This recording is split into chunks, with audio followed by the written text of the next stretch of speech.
O Guarani continua intensificando os seus treinamentos para a estreia na segundona do Campeonato Cearense. E estamos aqui com o George, que estava no último confronto entre as duas equipes, o Icasa e o Guarani. George, como é que estão as expectativas para esse jogo contra o Icasa?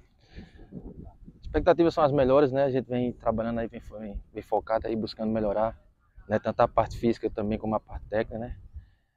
Quando se trata de um estresse sempre é difícil, né? Ainda mais tem esse adicional aí de ser um clássico, né? Mas esperamos aí fazer um bom trabalho, que a gente possa com muita humildade aí, com muito trabalho, começar a competição com o pé direito e conquistar o nosso objetivo, que é o acesso. No último confronto entre o Icasa e o Guarani, a vitória saiu para o lado do Icasa. O que é que o Guarani pode fazer para que esse resultado seja diferente nessa próxima, na estreia do Guarani? Não, é outro momento, né? Claro que o clássico é sempre importante estar vencendo, né? Mas como eu falei, independente de ser um clássico ou não, a gente vai trabalhar para que a gente possa começar com o pé direito, que é o mais importante, né? E continuar aí na competição buscando nosso objetivo, que é o acesso.